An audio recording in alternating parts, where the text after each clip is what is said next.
Now in charge of the Brexit talks for the European Parliament. He is a hate figure for many Leavers. Nigel Farage, for instance, called his appointment a declaration of war against Britain. This week, I went to meet him in Brussels and asked whether the EU actually wants a free trade deal with Britain.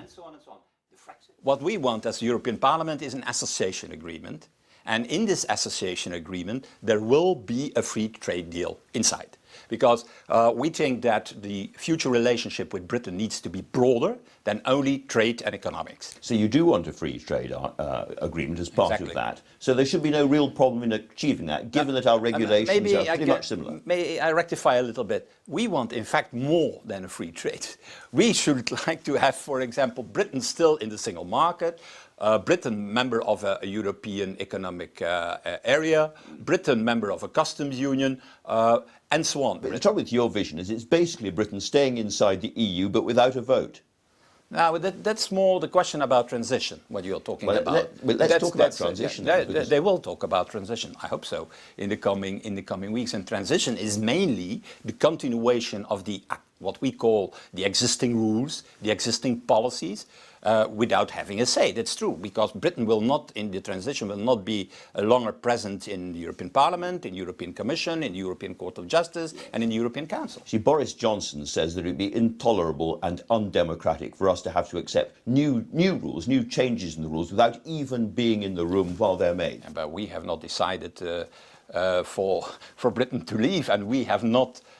It is Britain who have requested the transition period. In effect, it's not we who ask for it. In effect, your answer is tough.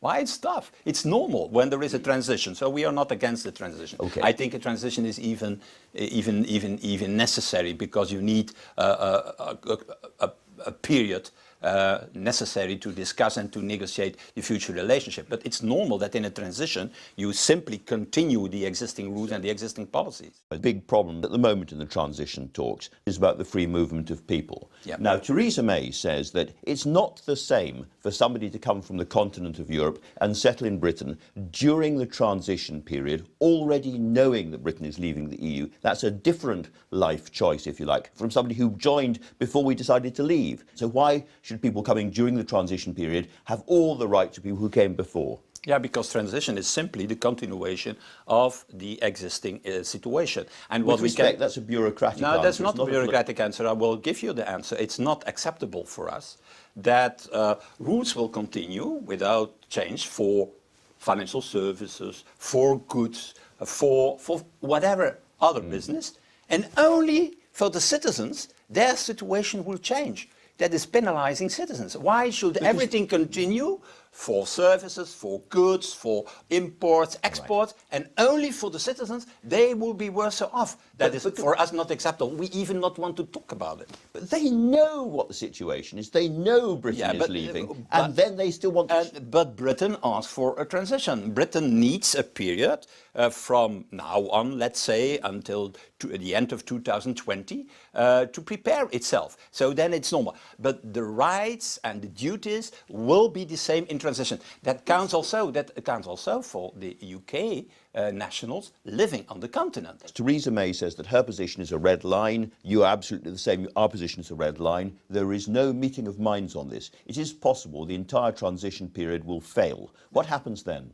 If there is no transition, then you have automatically the withdrawal of Britain on the 29th of March of next year. What the British government can do is that they prepare the new system for after 2020, but they cannot seriously say, look, all the rules stays in place, only for the citizens there is a new situation. That's not very serious. Let's move, if we can, to the end state, the final agreement. It goes fast. In our interview it goes fast, but in reality it will take years. Yeah. Is it at all possible that by the time that we formally leave, in March next year, there will be a free trade agreement? Is that possible? I think what is possible by the 29th of March of next year, if everybody agrees with it, British Parliament, European Parliament, will be the withdrawal agreement.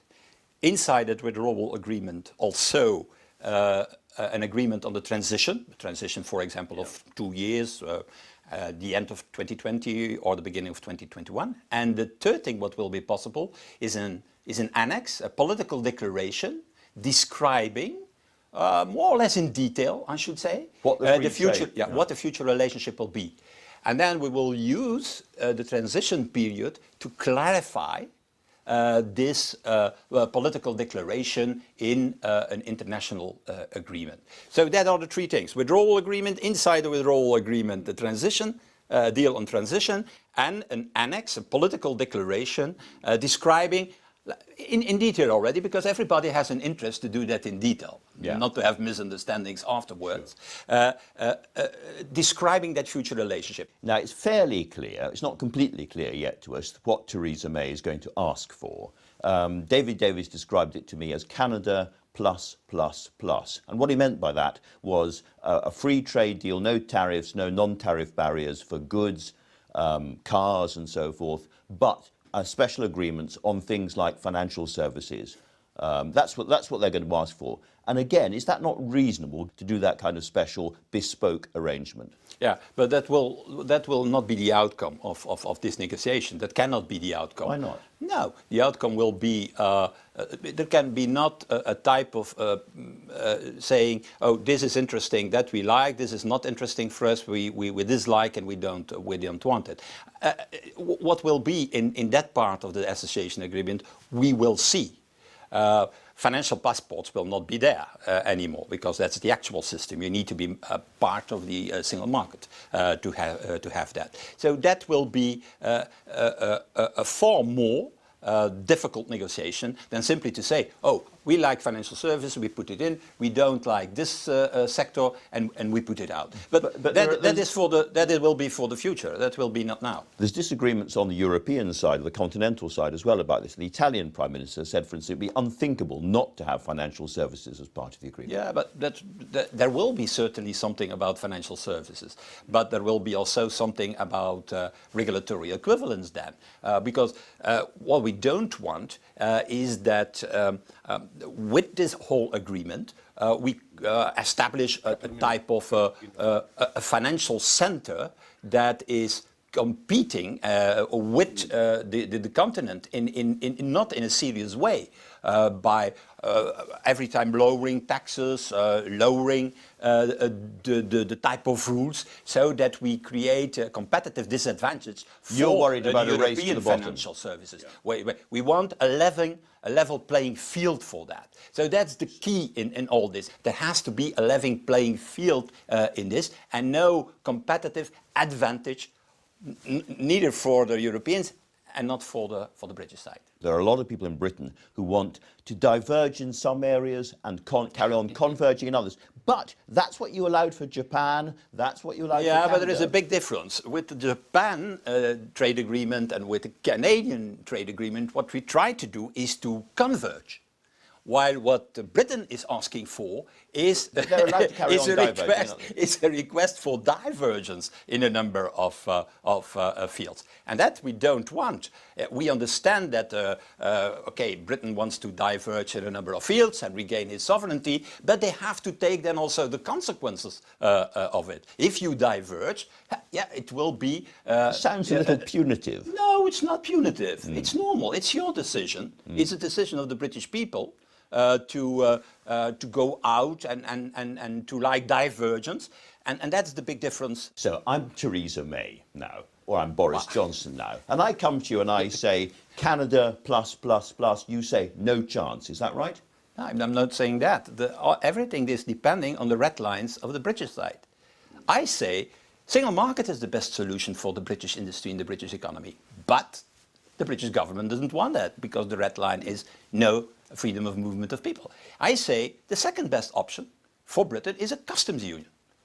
But Britain says, no, it's not possible, because we want to regain all competence on trade policies. Yes, yeah. My third proposal is, okay, let's look then maybe into one or other association agreement. And maybe there will be also opposition by the British government, say, yeah, but that implies the role of the European Court of Justice, and we don't like the European Court of Justice. So a lot depends not on the European side, a lot depends on the red lines that are put on the table by the British. Is there a big difference between you and Michel Barnier on any of this, or do you think alike?